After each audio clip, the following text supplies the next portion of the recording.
Hello everybody! Welcome to another Sunday Fun Day, and I told you I would finally get back to Overlord.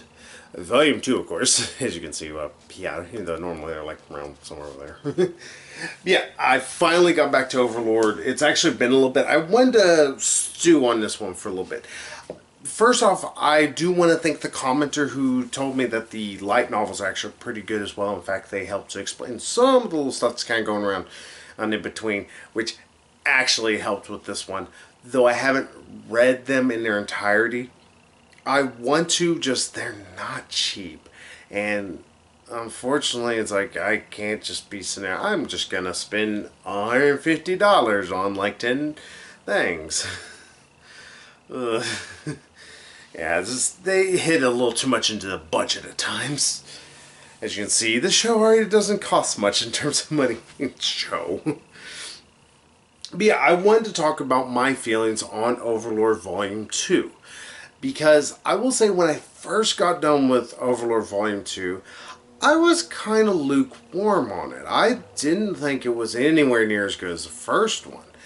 And I think I now know the reason why, and a lot of it has to do with the light novels. Nothing against the light novels, since they're in canon with it. I think the problem is there's some stuff that you kind of need to know from the light novels to go into this. Once I did kind of read back over through some of the stuff that happened in the light novels, and also kind of talked about some of the other things that are kind of happening, especially about the Aimsgaun Ku, or however they say it. I'm dumb. They call it weird now, so it's like in internet speak, and I'm stupid. But it talks also more about what's going on back in their, pretty much Ain's own fiefdom that he's created. I've been using the word fiefdom a lot. Dungeon since they made. Now, with all of that, it's like actually really interesting, and you also learn a little bit more about the villain, who unfortunately is not really on it, unless that's the villain, but I don't think that is. In fact, she's on the other one. And like I said, the problem was I thought it was good, just it was at best. And honestly, that's the worst thing I can say about it, is you do need to read supplementary stuff to, I think, get more of the story and more of the behind-the-scenes stuff that's kind of happening. And more, not behind the scenes of like how the creators created or anything, but more on like how this is, you know, how all these disparate elements are connected together. So, to real quickly go over the story, as those who remember at the end of the first volume, Ains was going to go ahead and try to create, you know, a name for himself. So that way he can try and hopefully reach other players who are also stuck in the game. And, oh god, I went blank on its name. It's the name of the frickin' or not dragon, but serpent that circles the frickin' earth and not Midgard serpent. I'm dumb. I'll figure it out later, and it's gonna be it's like, yeah, it's that. But yeah, he's trying to reach out to those by making a name and making himself like, well known. Everybody wants to come and talk with me. And because of that, this volume is pretty much side quests. In fact, some kind of goofy where or they eventually come across a giant fucking hamster. And I will fully admit to you that the introduction of this hamster is rather funny. Yeah, I was trying to find a little picture of him. See that little furry little ball of awesomeness? To put it this way, he is a noble knight in his eyes, and he eventually wants to fight on Ain's behalf eventually, and hijinks ensue their entire battle they have, and it's really damn good, actually. And of course, the artwork throughout this whole thing is actually still damn fine. But I think the problem is there's just so much stuff that's kind of on the side, especially dealing with a new threat that we see. Her name is Clementine, who, here's one thing that I was trying to flip through it, just trying to double check. And I was like, okay, I know I've read this a few times now, but I don't even know if they name her or in the first, or in this volume. I know they named her in the light novel. Just I'm like, did they even say her name? They might have mentioned it, or she might have said it somewhere. But that's a problem whenever the villain, in all essence, the bad of this novel, doesn't even have a name.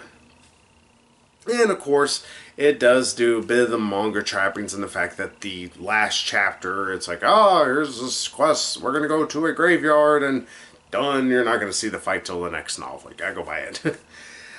I don't have as much of an issue with that because I'm used to that in comic books as well, beyond just movies and television shows doing it. It's okay if they have a bit of a cliffhanger thing. It's just, let's admit that it's a trope, especially in mangas are bad about it. So, what do I give this? I give this a good pickup. I don't think it is absolutely must have to just run out and get it right away. But I would say pick it up eventually, especially after you read the light novel, I think. Because there's just so much behind it, so much of the other stuff that the light novel goes more details into, that the second volume kind of fails in that regard. By no means is it a bad book, just I think if you were really riding high from the first one, the second one's going to be a little bit of a letdown because of what you're not being given, which is enough of that really good stuff that you really love it. And also, you kind of have like some story elements that just aren't being as fleshed out as you thought they would be. But that's because they're being fleshed out elsewhere.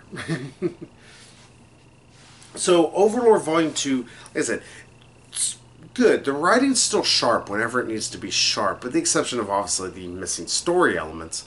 But when I'm talking about that, it's like the dialogue between the characters, it's still very sharp-witted.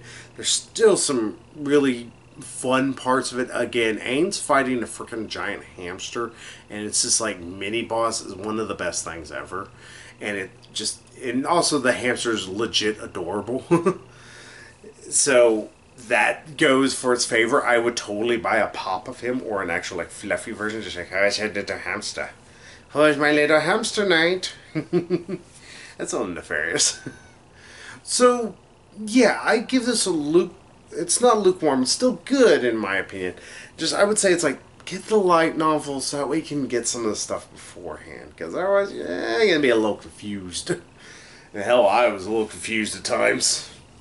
Just still, there's fantastic artwork throughout this entire thing. And also, I do like that at the end there's a little bit of an excerpt that kind of explains what's going to happening back at the Aang's fiefdom, kingdom thing that they created.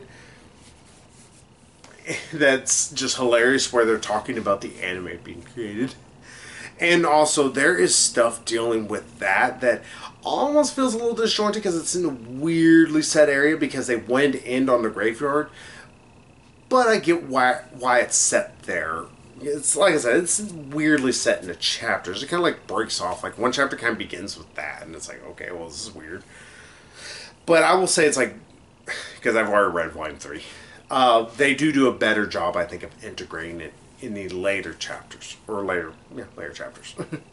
So, get it, just get the light novel as well, or else you're going to be a little lost the time they oh. It's like, I don't even know what the villain's name is. Like, I literally just I was tired of flipping around trying to find her name, and I was like, fuck it, where's her name? It's like, oh, it's Clementine. Oh, and I will say this much about the introduction of Clementine as the villain. Holy shit, do you hate her? And I think that's just fantastic that we have such a hateable villain. Because she is a scumbag of just epic proportions.